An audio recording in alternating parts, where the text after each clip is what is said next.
कोई डिस्प्यूट है कि नहीं आपके अनुच्छेद के अंदर, वो निर्णित कर लिया है, वो गलत होगा। पहले हमको सुने प्राथमिक रूप से और फिर निर्णित करें कि कोई डिस्प्यूट विवाद है कि नहीं। दूसरा, हमने सुनवाई नेचुरल जस्टिस का मुद्दा भी उठाया। रिस्पॉन्डेंट्स हैं, हम जवाबदेही करते हैं, इसलिए हमने ये पहले रूप से प्राथमिक विरोध किया है। चुनाव आयोग ने कहा कि वो हमारा ये प्राथमिक विरोध इस वक्त प्राथमिक रूप से नहीं मान सकते, वो उन्होंने निरस्त किया है। लेकिन हमें आश्वस्त किया है कि जब याचक, जो कि दूसरी तरफ है, वो अपने सभी बहस दलील खत्म कर लेंगे, तब हमको विस्तार से सुना जाएगा। हमारा पक्ष में रख दूं बहुत संक्षेप में, बाकी तो अंतिम निर्णय अंततोगत्वा चुनाव आयोग का होगा। हमारा पक्ष मुख्य रूप से इन बिंदुओं पे है कि कोई भी व्यक्ति गलत दस्तावेज, फोर्स दस्तावेज, झूठे बेमानी दस्तावेज दायर करके ये नहीं कह सकता कि कोई विवाद है, डिस्प्यूट है। एक मानसिक उपज बना के, एक इमेजिनरी डिस्प्यूट बना के चुनाव आयोग में घुस जाए और दो दो पार्टियां बताने लगे। हमने उस इमेजिनरी डिस्प्यूट के विषय में कई दस्तावेज रखे हैं। अभी हमारा समय आने वाला है बहस करने का, अभी हमने बहस नहीं की है। उसमें हम बताएंगे चुनाव आयोग को जो कि दस्तावेज हमने रखे हैं, अभी प्राथमिक रूप से रखे हैं, बाद में हम और विस्तार से रखेंगे कि कई ऐसे दस्तावेज हैं जहां की व्यक्ति की मृत्यु हो गई है, वो एग्जिस्ट नहीं करता है, उसको क्लेम किया है कि पार्टी का हिस्सा है।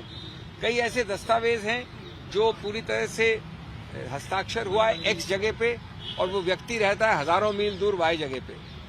कई ऐसे दस्तावेज हैं जहां उसने लिखित रूप से कहा है कि न मैं जानता हूं, न मैंने हस्ताक्षर किया, न मेरे से किसी ने बात की, न मैंने ये हलफनामा दिया है, कुछ भी नहीं किया मैंने। कई ऐसे दस्तावेज हैं जो बड़े स्पष्ट रूप से किसी और पार्टी का व्यक्ति है, उसको दिखा दिया अपने फैक्शन में, इत्यादि इत्यादि।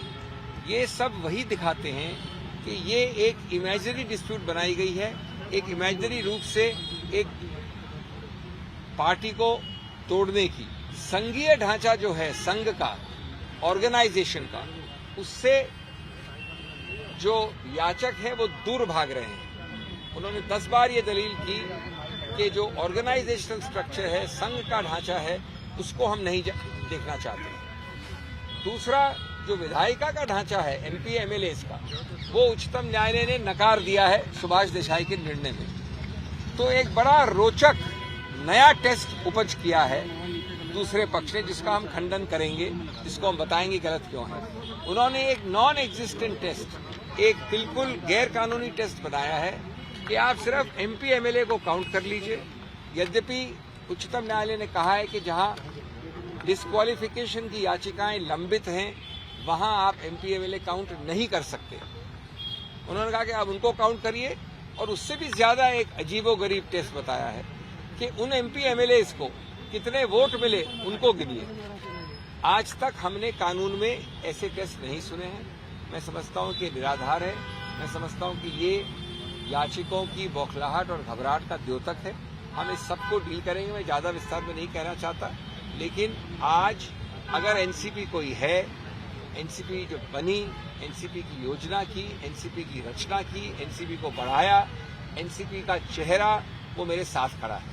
ये अजीबोगरीब बात है कि दूसरे लोग इस प्रकार के अजीबोगरीब दलीलों पे कह रहे हैं कि न ऑर्गेनाइजेशन टेस्ट कर सकते हैं, न विधायिका का टेस्ट कर सकते हैं, और जिस आदमी ने बनाया पूरा एनसीपी उसको इग्नोर करें।